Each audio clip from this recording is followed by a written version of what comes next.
The letter arrived on a Tuesday, sealed with crimson wax and my family's crest, demanding my future in cold, inked words.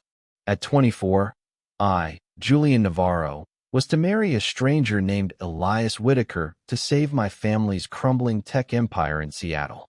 By nightfall, I stood at a cliff's edge, both literally and figuratively, staring into the Puget Sound, wondering if love could ever grow from a contract. My parents' company, Navarro Tech, was bleeding money. A merger with the Whitaker Group, a rival firm known for its ruthless efficiency, was their last-ditch effort to avoid bankruptcy. Elias, the Whitaker heir, was the key to this deal, and I was the collateral. I'd heard of him, aloof, brilliant, untouchable, a man who spoke in clipped sentences and avoided eye contact. The idea of marrying him felt like signing up for a life sentence of silence. I met Elias the next day in a sterile boardroom, his sharp cheekbones and pale blonde hair catching the light like a Renaissance painting. He was 26, taller than me, with eyes like winter frost, beautiful but unreadable. "This is business," he said, shaking my hand with a grip that felt more like a formality than a welcome. My stomach churned. This was the man I'd share my life with. No warmth, no spark, just a contract and a signature. Our engagement was a whirlwind of public appearances, staged smiles, and whispered warnings from my mother to make it work. Elias and I barely spoke. He'd answer my questions with one-word responses, his gaze fixed on some distant point. At our engagement party, held in a glittering downtown penthouse, I tried to bridge the gap. "Do you ever dream of something else?" I asked, clutching a glass of champagne. He glanced at me, his lips parting slightly, then turned away. "Dreams are irrelevant," he said. I wanted to scream. Weeks passed, and we moved into a sleek, modern townhouse in Capitol Hill, a wedding gift from our families. The house was all glass and steel, cold like Elias's demeanor. I'd catch him staring out the floor-to-ceiling windows at night, his silhouette rigid against the city lights. We slept in separate rooms, our lives parallel but never intersecting. I threw myself into my graphic design work, sketching late into the night to drown out the loneliness. Elias spent his days at Whitaker Group headquarters, returning with briefcases and a wall of silence. One evening, desperate for connection, I knocked on his study door. "Elias, can we talk?" I called. No answer. I pushed the door open, expecting to find him hunched over spreadsheets. Instead, the room was empty, but a faint rustle came from the closet. Curiosity tugged at me. I opened it and froze. Hanging among his tailored suits was a black and white maid's dress, complete with a lacy apron and delicate stockings. My heart raced. Was this his? I didn't confront him. Not yet. The discovery felt like a crack in his icy facade, a glimpse of something human, something hidden. I started watching him closer. The way his fingers lingered on soft fabrics when he thought I wasn't looking. The way he'd disappear for hours, claiming work, but returning with a faint flush in his cheeks. I began to wonder, who was Elias Whitaker really? One night, I followed him. It was reckless, but the mystery of that dress gnawed at me. He slipped out after dinner, driving to a small community theater in Fremont. I parked a block away, my pulse hammering, and sneaked inside. The theater was dimly lit, filled with the hum of a small crowd. On stage, a play was in progress, a quirky comedy about mistaken identities. And there, in the spotlight, was Elias. Not in a suit, but in that maid's dress, his blonde hair tucked under a wig, his movements fluid and confident. He was radiant, alive in a way I'd never seen. The audience laughed. I couldn't breathe. After the show, I waited in the alley behind the theater, my mind spinning. Elias emerged, still in costume, his face glowing with exhilaration. When he saw me, his expression collapsed into panic. "Julian," he stammered, clutching the hem of the dress. "What are you doing here?" "I saw you," I said, my voice soft but steady. You were incredible. His eyes widened, searching mine for judgment. I stepped closer, heart pounding. Why didn't you tell me? He looked away, his hands trembling. It's not who I'm supposed to be, he whispered. The Whitaker name, it comes with rules. Expectations. This, he gestured to the dress, is a secret I can't afford. I wanted to reach for him, to tell him he didn't have to hide. But before I could, he turned and vanished into the night, leaving me with more questions than answers. Back home, I lay awake, replaying his performance, the way his guarded walls had crumbled under the stage lights. For the first time, I saw Elias not as a stranger, but as someone fighting to be free. The next morning, he avoided me, his frostiness back in full force. But I couldn't unsee what I'd witnessed. I started leaving small gestures, a sketch of a theater mask on his desk, a playlist of show tunes on his laptop. He never acknowledged them, but I noticed his shoulders relax, his glances linger a little longer. One evening, I found him in the kitchen, holding one of my sketches, a silhouette of him in the maid's dress, drawn with care. You don't think it's wrong? He asked, his voice barely audible. No, I said, stepping closer. I think it's you. For the first time, he didn't look away. His eyes held mine, and in that moment, I felt the first spark of something real between us. That spark flickered but didn't catch fire. Not yet. Elias retreated again, his walls rebuilt overnight. But now I knew there was more to him than the cold air I'd married. I became determined to reach him, to understand the man who hid behind the maid's dress and the weight of his family's name.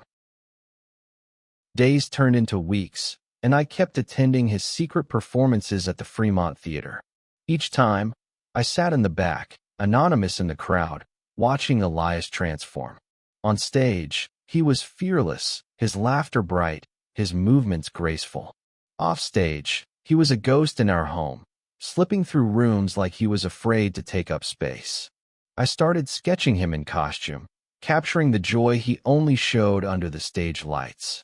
I left the drawings where he'd find them, on the kitchen counter, tucked into his briefcase. He never mentioned them, but they disappeared, and I hoped he kept them close.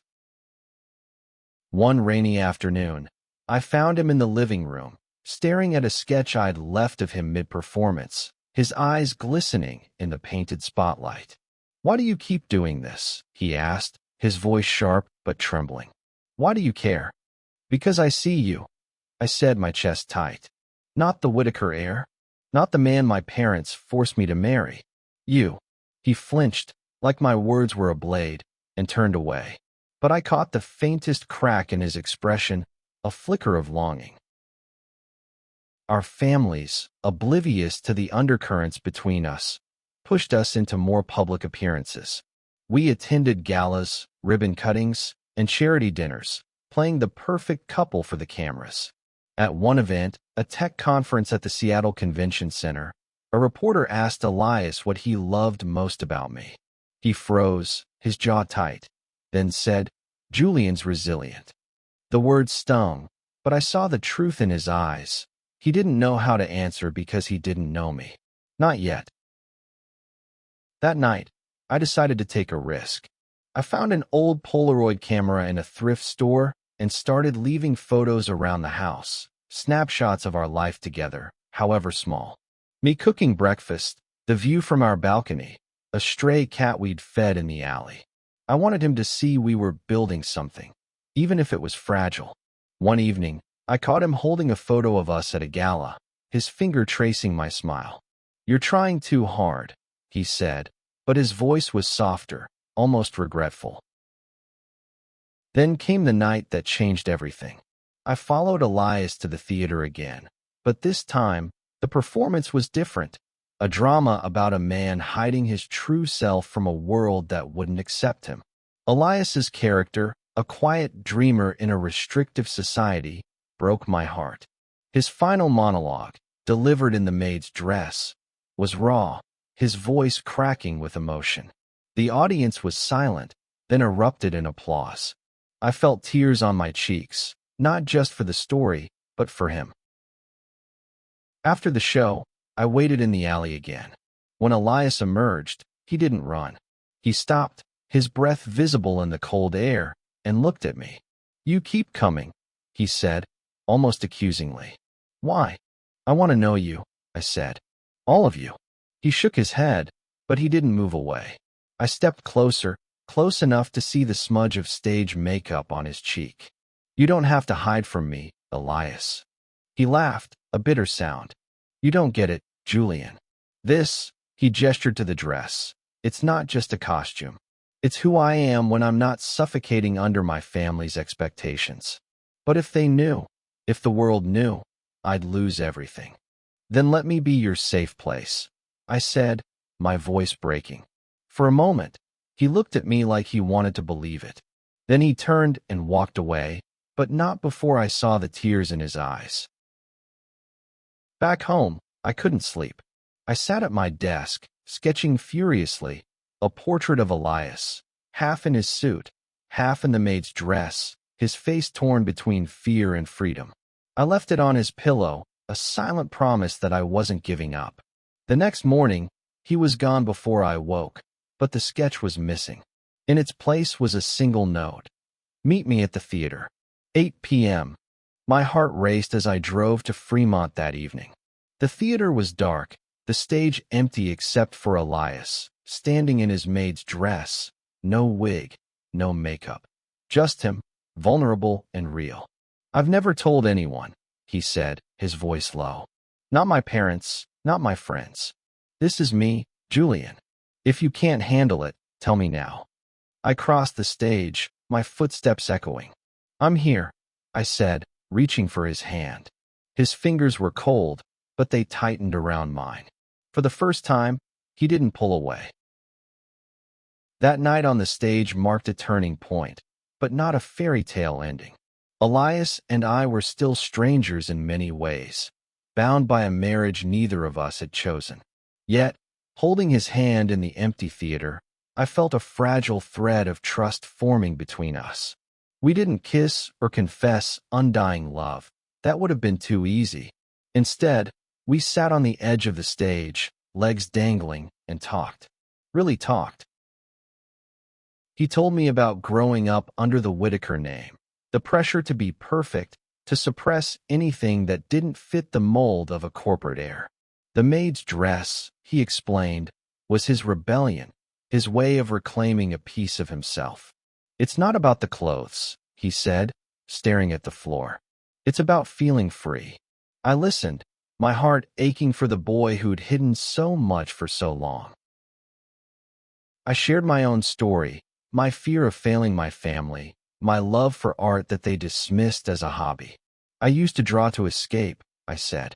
"Now I draw to understand." I showed him my latest sketch, one I'd done of him laughing on stage. He traced it with his finger, his expression unreadable. "No one's ever seen me like this," he said finally. "Not even me." We started spending more time together, cautiously. I'd join him at the theater, helping with props or sketching costume designs. He'd watch me work, his curiosity breaking through his reserve.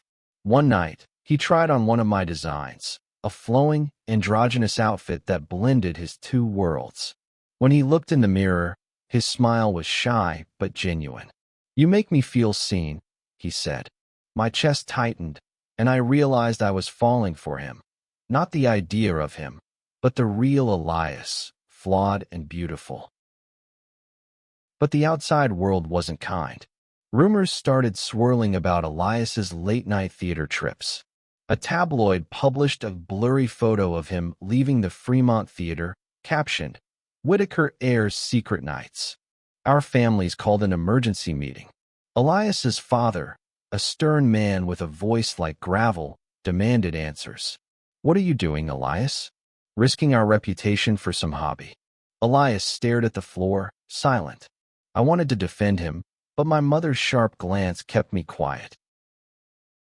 That night, Elias disappeared. He didn't come home, didn't answer his phone. Panic gripped me. I drove to the theater, but it was locked. I checked every place I could think of, cafes, parks, even the waterfront where we'd once walked in silence. Finally, at dawn, I found him in a small diner, still in his theater clothes, staring into a cold cup of coffee. "I can't do this," he said when I sat across from him. "I thought I could be myself with you, but the world won't let me." His voice broke, and I saw the weight of years of hiding. I reached for his hand, but he pulled back. "You deserve better, Julian. Someone who isn't broken." "You're not broken," I said fiercely. "You're fighting, and I'm fighting with you." He looked at me, his eyes searching, and for a moment, I thought he'd let me in. But he stood, left a crumpled bill on the table, and walked out. I didn't give up. I started a secret project, a graphic novel about a man who finds freedom in a hidden identity, inspired by Elias. I worked late into the night, pouring my heart into every page. I wanted him to see himself the way I did, brave, not broken. When I finished the first chapter, I left it on his desk with a note. "This is your story. Tell it." Days later, he came home early, holding the pages. "You wrote this for me?" he asked, his voice raw. I nodded, bracing for rejection. Instead, he stepped closer, his hand brushing mine. "No one's ever done something like this for me," he said. "I don't know how to let you in." "Then let's figure it out together," I said. He didn't pull away this time. Instead, he leaned in, his forehead resting against mine. It wasn't a kiss, but it was more, a promise, a beginning. The weeks that followed were a delicate dance. Elias and I were learning each other, step by hesitant step. We'd cook dinner together, laughing over burnt pasta, or sit on the balcony, sharing stories under the stars. He started opening up about his childhood dreams, his love for theater, his fear of losing himself to his family's expectations. I showed him my old sketchbooks, filled with dreams I'd buried to please my parents. We were building something real, but the world outside our townhouse loomed like a storm. The tabloid rumors grew louder, and Elias's father called another meeting. This time, he was brutal. "End this theater nonsense, or you're out of the company," he said. Elias's face was a mask, but I saw his hands tremble. My parents weren't much better, warning me that our marriage was the only thing keeping Navarro Tech afloat. "Don't ruin this, Julian," my mother said. I felt trapped, torn between my family and the man I was starting to love. Elias withdrew again, but this time he didn't run. He'd come home and sit with me, silent but present. One night, he showed me a script he'd written, a play about two people finding freedom in each other. "It's us," he said, his voice shy. I read it, tears blurring the pages. It was raw, honest, and beautiful, just like him. We decided to stage the play at the Fremont Theater, a quiet act of defiance. I designed the costumes, blending Elias's love for soft fabrics with bold, modern lines. He helped me paint the sets, his laughter filling the empty theater. Opening night was electric. Elias took the stage, not in a maid's dress, but in one of my designs, his confidence radiating. I watched from the front row, my heart swelling with pride. The play was a success, but the backlash was swift. A local news outlet published an article outing Elias, twisting his theater life into a scandal. The Whitaker Group stock dipped, and my parents called, furious. "Fix this, Julian," my father demanded. I looked at Elias, curled up on the couch, his face pale. "I'm sorry," he whispered. "I've ruined everything." "No," I said, kneeling beside him. "You've shown me what it means to be brave." I took his hand, my voice steady. "We'll face this together." We did. We held a press conference, standing side by side, our hands clasped. Elias spoke first, his voice clear. "I'm not ashamed of who I am," he said. "I'm an actor, a dreamer, and a man who loves his husband." The room went silent, then erupted in questions. I stepped forward, my heart pounding. "Elias is my partner, in every way. We're building a life together, and we won't hide." The fallout was messy. Elias's father cut him off, and Navarro Tech faced a rocky quarter. But we didn't break. We moved to a smaller apartment, pooling our savings. I sold my graphic novel, and Elias started teaching theater workshops. We weren't rich, but we were free. One evening, a year later, we sat in that same Seattle park from our first real moment. The air was crisp, the lake shimmering under the setting sun. Elias wore a soft scarf I designed, his smile unguarded. "I never thought I'd have this," he said, his hand finding mine. "A life where I could be me." "You're more than enough," I said, leaning in. Our lips met, soft and sure, a kiss that held all our struggles and triumphs. As we pulled back, I saw our future, messy, imperfect, but ours. We'd been forced together, but we chose each other. And in that choice, we found a love that was worth every fight.